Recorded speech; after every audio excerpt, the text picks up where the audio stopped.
Picture this. You're walking home late at night. The streets are totally empty, the streetlights are buzzing, casting those long shadows across the wet pavement. Really, the only sound is your own footsteps echoing in the dark. And then you hear it. A scuff on the concrete, a little rustle. You turn around and boom, there it is. Maybe it's a stray cat, a dog, or depending on where you live, maybe a fox or even a really persistent crow. It stops when you stop, it moves when you move. It's like it's tethered to you by this invisible string. Well, welcome to This Explainer. Today we are diving deep into the hidden and honestly pretty shocking science behind why animals actually follow us. And I promise you, by the end of this, you are never going to look at a pair of glowing eyes in the dark the same way again. So, what's your very first thought when you see that animal lingering just 3 steps behind you? If you're like most of us, it's immediate, it's a little arrogant, and it's entirely human. You look at it and think, oh, it just wants some food. You kind of assume you're nothing but a walking vending machine, right? Dropping this trail of invisible breadcrumbs. You think it's just this simple, direct transaction of calories. But you know what? You'd be completely wrong. The real reason is about to totally shatter your understanding of the animal kingdom. Section 1. The food myth. Are we just walking vending machines? I mean, sure, we are incredibly wasteful eaters who tend to leave a trail of biological matter wherever we go, which does attract wildlife. But what we think, that it's purely about hunger and food, is just way too simplistic. If it were just a quick calorie exchange, the mystery would end right there. But what science actually says is vastly more complex. We're talking survival, deep biology, and hidden senses. The scientific reality out there in the wild is much darker, a lot stranger, and honestly far more manipulative than a simple snack break. Okay, to be fair, part of this food myth is grounded in real science, specifically operant conditioning. This is that learning process where an animal repeats a behavior just because it gets repeatedly rewarded.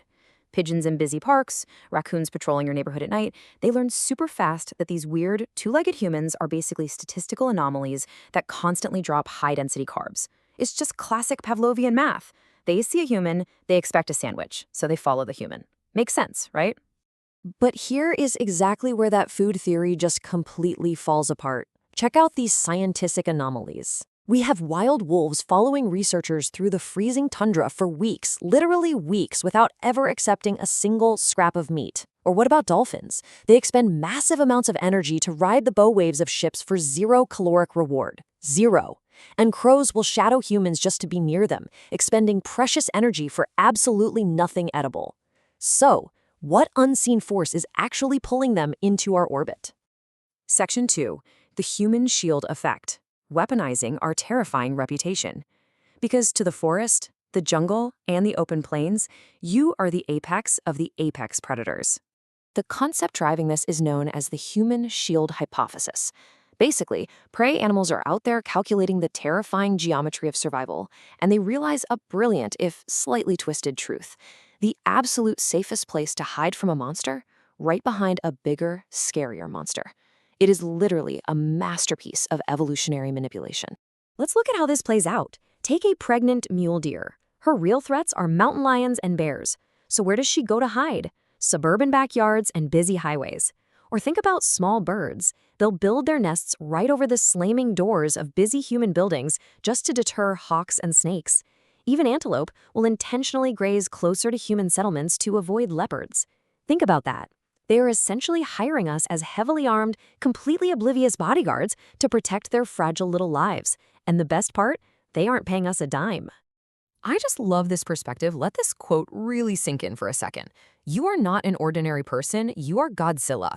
You see a deer following you through the woods and you think you're some sort of Disney princess? Nope. To them, you are an intimidating biological force field. We are unwittingly acting as a tactical shield in their daily war for survival. Section 3. Imprinting and biological hacks. When the animal brain misfires. Because sometimes an animal follows you not out of fear of predators, but because of a spectacular neurological glitch. We absolutely have to talk about imprinting. When a baby animal is born, its brain is basically a sponge that is desperate for information. It has this tiny, strictly pre-programmed window to figure out exactly who is going to keep it alive. But when we humans intervene and literally step into the wild during this incredibly delicate period, we accidentally hack the deeply wired ancient parental schemas of these baby animals. If we track this critical timeline, at 0 hours, the brain is a blank slate, totally ready. Then, between 12 and 36 hours, that critical genetic window opens up. And if a human steps into that window, like the legendary scientist Konrad Lorenz so famously demonstrated with his geese, their internal software just gets corrupted. They look at a human and their tiny brain screams, "Oh, there she is, that's mom." It creates this lifelong attachment to completely the wrong species. They follow us because biologically they genuinely believe they belong to us. Section 4. The Chemistry of Dogs, a masterclass in evolutionary manipulation. We love to tell ourselves that a dog's loyalty is just pure love, but the reality involves some serious, engineered chemical mind control. Think about an ancient wild wolf. For them, direct eye contact was an act of war. It was a severe threat. You stare at a wolf, it's going to bare its teeth at you. But the modern dog? Miraculously, these bold little scavengers evolved to soften their gaze. They learned that looking deeply into our eyes wasn't a threat at all. It was actually the perfect way to completely hijack our biological systems. And the secret weapon here is oxytocin. We call it the love molecule. When a human mother looks at her baby, her brain releases a massive flood of this exact hormone. Well, dogs literally evolved to trigger that exact same chemical release in us. When a dog locks eyes with you, your brain pumps oxytocin straight into your bloodstream, practically tricking your body into treating this wolf descendant like a human infant. And it goes both ways, too. Both our brains and theirs are flooded with it. We are locked in this mutual, cross-species chemical dependency forged by millions of shared moments, perfectly shaped by evolution. Section 5. Animal Curiosity and Intelligence, the cognitive elite of the wild. Because we have to ask, why do highly intelligent wild creatures, who can totally manage their own survival and owe us absolutely nothing, still choose to shadow our movements? The answer is actually fascinating. High intelligence requires major stimulation. Think about it. A wild crow can get its daily calories in like an hour. An octopus can catch a crab in 10 seconds flat. So what on earth do they do with the rest of their day? They get painfully, existentially bored. Crows will gather data and map our behavior, going so far as to recognize our specific individual faces. They'll even bring us shiny gifts like lost keys or pieces of glass just to see what we'll do. They are shadowing us simply out of pure, unadulterated scientific curiosity. We are quite literally the reality television of the animal kingdom. Look at us. We do things that make absolutely zero ecological sense. We dig giant holes just to fill them back in. We throw things into the water and then pull them right back out. To these highly intelligent species, our chaotic, bizarre, and totally unpredictable behavior is the most entertaining show on Earth. We're the cure for their boredom. Section 6. Sensing the unseen, the invisible signals we broadcast. Now, this might just be the most unsettling reason animals follow us. They are detecting smells, signals, and chemical cues that we are entirely blind to. I want you to really consider this reality.